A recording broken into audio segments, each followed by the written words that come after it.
បាទសួស្តីអ្នកទាំងអស់គ្នាបាទថ្ងៃនេះយើងមកជួបគ្នាទៀតហើយបាទចាប់ផ្ដើមមេរៀនទាំងអស់គ្នាទៀតបាទថ្ងៃនេះមេរៀនរបស់យើងគឺយើង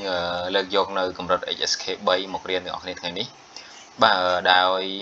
ចំណងជើងមេរៀនរបស់យើងថ្ងៃនេះគឺបាទអ្នកទាំងអស់គ្នាប្រហែលជាអានដាច់ហើយបាទនេះគឺថាឈិងចាក់条ឈិងចាក់条គឺយើងបកថាកណ្ដាស់សុំច្បាប់នេះណាឈិងចាក់条កណ្ដាស់សុំច្បាប់ឬក៏ពាក្យច្បាប់អីចឹងណាបាទក្រដាស់សុំច្បាប់អាហ្នឹងបាទឥឡូវយើងកុំឲ្យខាត់ពេលយូរយើងចូលទៅមើលអត្ថបទយើងទាំងអស់គ្នាបាទអត្ថបទសន្ទនាយើងទាំងអស់គ្នាបាទដែលក្នុងអត្ថបទនេះដែរគឺយើងមានតួអង្គពីរនាក់គឺវ៉ាងឡៅស៊ឺនិងស៊ូណានបាទវ៉ាងឡៅស៊ឺហើយស៊ូណានបាទឥឡូវយើងអានទាំងអស់គ្នាបាទអានហើយខ្ញុំនឹងបកប្រែឲ្យហើយពាក្យកលឹះគឺមួយគឺមាននៅក្នុងនេះបាទអញ្ចឹងខ្ញុំនឹងធ្វើការបកទាំងស្រុងឲ្យហើយបងប្អូនទាំងគ្នាអាចធ្វើការកត់ចំណាំទុកឬក៏បាទស្ដាប់បាទរៀនបកប្រែទាំងអស់គ្នាបាទដែលបង老师讲的他是苏南进来吧你把门关上是苏南là苏南mẹ nắng进来吧ចូលមក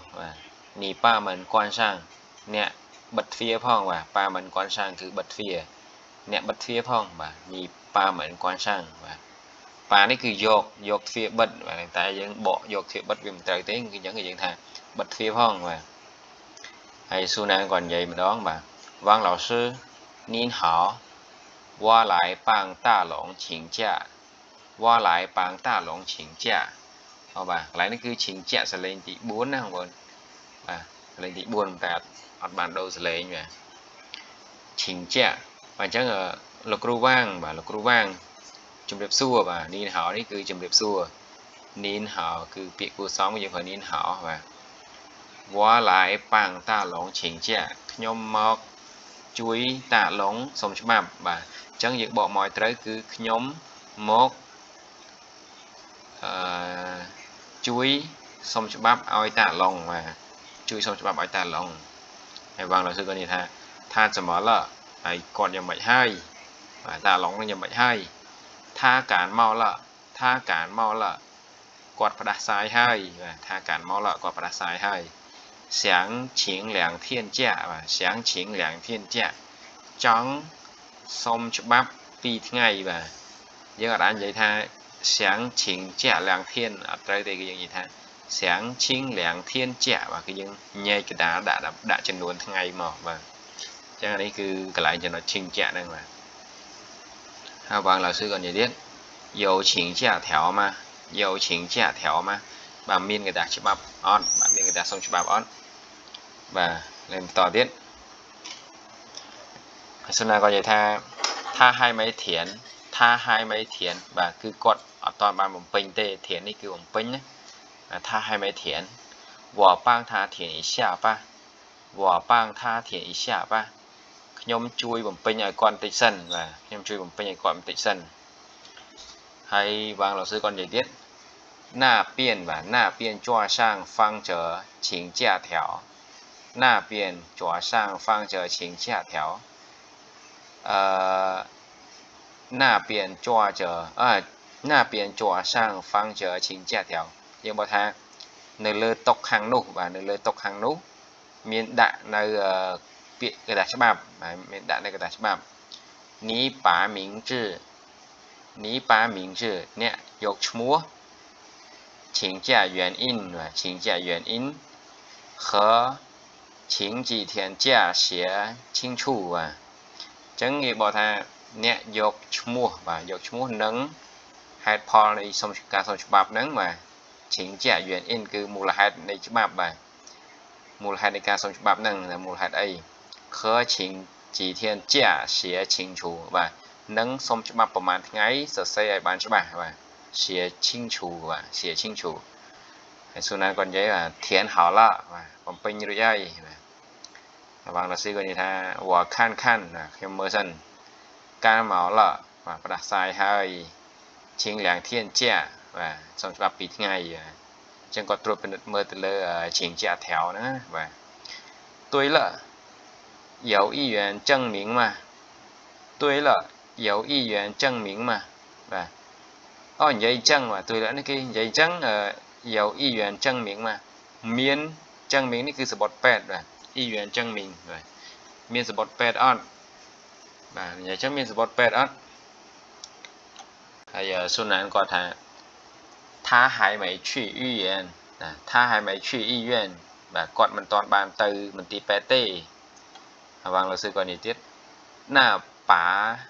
请假条给我吧អញ្ចឹងយកกระดาษច្បាប់មកឲ្យខ្ញុំមកបាទ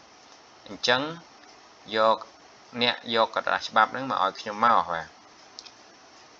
告诉大龙បាទ告诉大龙好好休息បាទប្រាប់តាឡុងឲ្យគាត់សម្រាកឲ្យបានល្អណាប្រាប់តាឡុងឲ្យគាត់សម្រាកបានឲ្យបានល្អ好好休息好好休息បាទ下个星期បាទ下个星期把议员证明បាទ把议员证明交给我បាទ下个星期បាទ把议员证明交给我សប្តាហ៍ក្រោយបាទសប្តាហ៍ក្រោយយកសបុតពេទ្យចៅកៃនេះគឺឲ្យខ្ញុំបាទចៅកៃនេះគឺប្រមូលឲ្យបាទបើថាបានយកអាហ្នឹងមកឲ្យខ្ញុំបាទយកกระดาษពេទ្យហ្នឹងមកឲ្យខ្ញុំ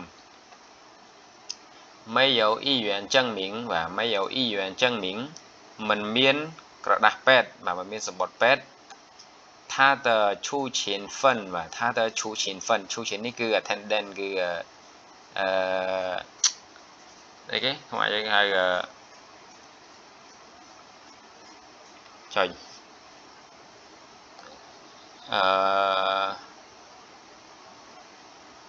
អីគេ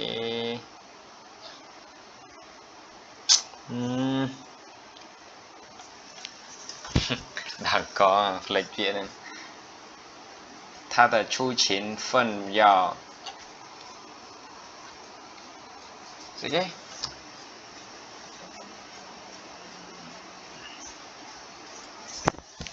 អានចប់អានេះគឺចាបាច់គិតទេអានេះគឺជា attendant គឺយើងទៅរៀនច្បាប់បានអីបានទេណាបាទ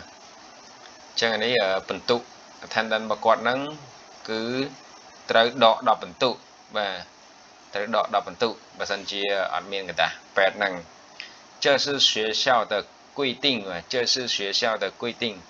បាទនេះគឺជា